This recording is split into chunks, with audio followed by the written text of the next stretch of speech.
बेहतरीन drama serial वापस शमीम की इस एपिसोड में आप देखेंगे कि किस तरीके से शमीम अपने कामों पे पूरी उतरी है। यानी कि जो वादा उसने अपने आप से किया था कि वो इस चीज़ का बदला कश्यप से ले करेगी, असल ज़िद उसने कश्यप से लगा रखी है। और वो सोचती है कि इसका वो हश्र करेगी कि क्या याद रखेगी। और हैरत की बात यह है कि ना चचा बोलता है ना चची शमीम के आगे। ऐसा दंगा फसाद डालती है ये औरत कि सारा कुछ ख़राब कर देती है। खैर आप देखेंगे कि जैसे ही ज़ोरों शोर से तैयारियां शुरू हो चुकी हैं और शादी का दिन भी नज़दीक आ जाता है और इसकी शादी हो जाती है सायरा की। लेकिन सायरा जाते ही माहौल को देख के काफ़ी ज़्यादा डिस्टर्ब हो जाएगी और देखेगी कि अरे इन लोगों का माहौल कैसा है, और अंदर ही अंदर इस शमीम को गालियाँ निकालेगी कि आखिर इस औरत ने हमारे साथ क्या कर दिया है। लेकिन आप देखेंगे कि उसका बाप जो है शमीम को कहता है कि तुमने बहुत बड़ा नेकी का काम किया है बेटा, अगर तुम्हारी जगह कोई और होता तो कभी भी ऐसा ना कर सकता, तुम्हारे जैसा ज़र्फ तो कोई भी नहीं ला सकता। अरे तुमने तो सायरा की ज़िंदगी ही बदल डाली। जिस पर वो कहती है कि नहीं, मैंने तो अपने चचा का लिहाज किया क्योंकि वो आपके भाई हैं और मैं उनके साथ कभी बुरा नहीं होने दे सकती। उसके अलावा और कोई भी वजह नहीं है। जिस पर वो कहता है कि वो तुम्हें कितना बुरा भला कहती है तुम्हारी चची, लेकिन उसके बावजूद तुम उनका कितना ख्याल रखती हो। यही बातें मुझे तुम्हारी बहुत ज़्यादा पसंद हैं, इसलिए तो मैं किसी को तुम्हारे साथ अहमियत नहीं देता हूँ। जिस पर शमीम और ज़्यादा फूले नहीं समाती और सोचती है कि वाकई में मुझसे ये बहुत ज़्यादा खसीते हैं जिसकी वजह से सारा मामला ऐसे हो रहा है। इस पर आप देखेंगे कि वो सायरा को कहती है देखो भी सारी ज़िंदगी खुश रहोगी, जो तुम्हारे लिए मैंने चूज़ किया है तुम्हारे लिए बेहतरीन है। तुम नहीं जानती हो कि मैंने तुम्हारे लिए कितना बड़ा काम किया है। इस पर कश्यप जो है वो मुंह बनाकर पीछे की तरफ हो जाती है और कहती है कि अल्लाह जाने अब खैर ही करे कि क्या होने वाला है और क्या नहीं होने वाला, मुझे तो कुछ समझ नहीं आ रही है। नाच के कश्यप बेचारी की ज़िंदगी तबाही की तरफ जाती जाएगी और माजरा काफ़ी ख़राब ही होता जाएगा। लेकिन शमीम आपा जो कि अपना रोब अब दबदबा रखना चाहती है, जिसकी वजह से वो अपनी ज़िंदगी पे राज करना चाहती है और चाहती है कि हर कोई उसके नीचे होकर ही बात करे।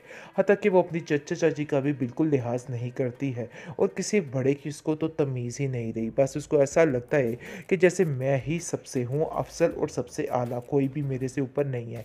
ये असल में उसके बाप की बेवकूफ़ी है जो कि उसको हर जगह पर आगे बना के रखा हुआ है और उसको ऐसे दिखाया हुआ है कि जैसे वही सब कुछ है, लेकिन उसको कुछ भी नहीं करने देता है। हर एक के मुंह पड़ जाता है, यानी कि गले पड़ जाता है और कहता है कि नहीं भाई, मेरी बेटी के बारे में कोई भी कोई उल्टी सीधी बात ना करे, मैं ये बात बिल्कुल भी बर्दाश्त नहीं करूँगा।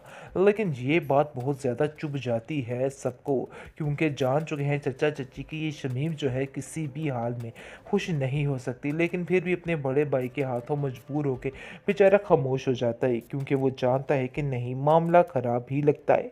लेकिन जी दूसरी तरफ आप देखेंगे कि बहुत ज़्यादा परेशान हो चुकी है सायरा। वो जान चुकी है कि उसकी ज़िंदगी में अजीबो किस्म के लोग आ चुके हैं और वो जानना चाहते हुए भी इनसे दूरी इख्तियार नहीं कर सकती। लेकिन अब वो सोचती है कि मुझे थोड़ा बहुत बोल लेती तो अच्छा था। कश्यप इस मामले में बिल्कुल दुरुस्त थी, लेकिन कश्यप की भी कहाँ सुनी जानी है।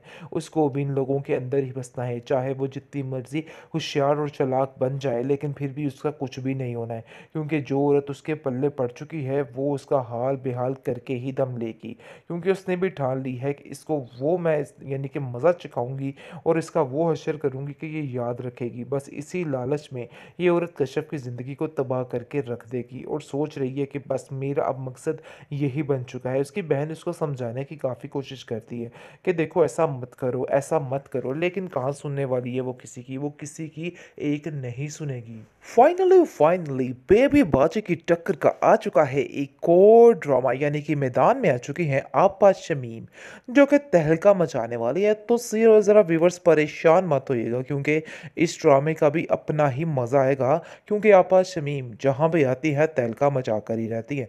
तो नाज़रीन यहाँ भी ये कुछ ऐसा ही असर दिखाने वाली है।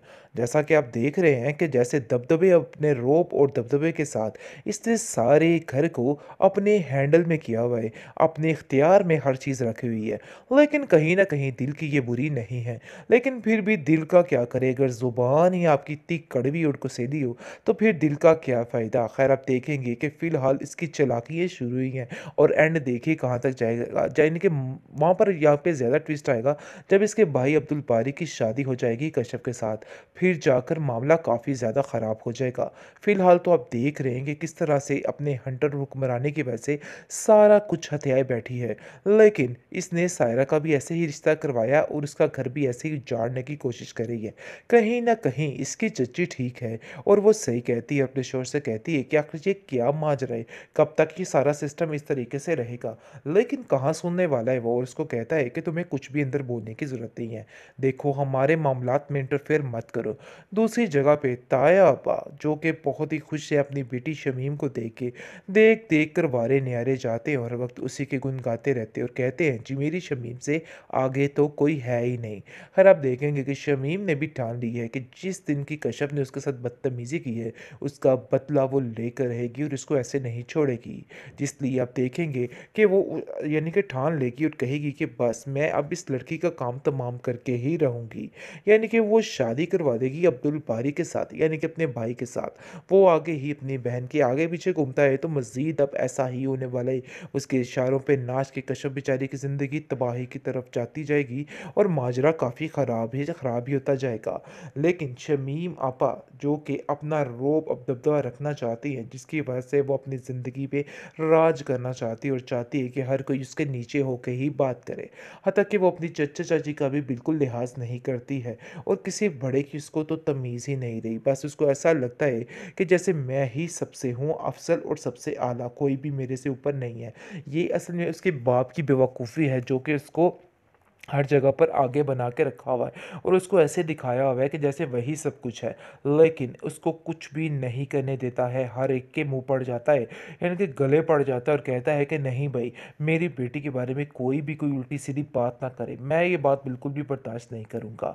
लेकिन ये बात बहुत ज़्यादा चुभ जाती है सबको, क्योंकि जान चुके हैं चाचा-चाची कि ये शमीम जो है किसी भी हाल में खुश नहीं हो सकती। लेकिन फिर भी अपने बड़े भाई के हाथों मजबूर होके बेचारा खामोश हो जाता है, क्योंकि वो जानता है कि नहीं मामला ख़राब ही लगता है।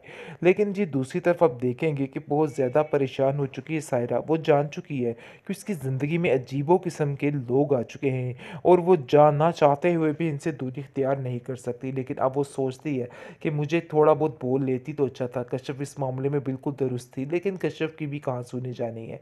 उसको भी इन लोगों के अंदर ही बसना है, चाहे वो जितनी मर्ज़ी होशियार और चालाक बन जाए, लेकिन फिर भी उसका कुछ भी नहीं होना है, क्योंकि जो औरत उसके पल्ले पड़ चुकी है वो उसका हाल बेहाल करके ही दम लेगी, क्योंकि उसने भी ठान ली है कि इसको वो मैं यानी कि मज़ा चखाऊंगी और इसका वो हशर करूंगी कि ये याद रखेगी। बस इसी लालच में ये औरत कश्यप की ज़िंदगी को तबाह करके रख देगी और सोच रही है कि बस मेरा अब मकसद यही बन चुका है। उसकी बहन उसको समझाने की काफ़ी कोशिश करती है कि देखो ऐसा मत करो, ऐसा मत करो, लेकिन कहाँ सुनने वाली है वो किसी की एक नहीं सुनेगी।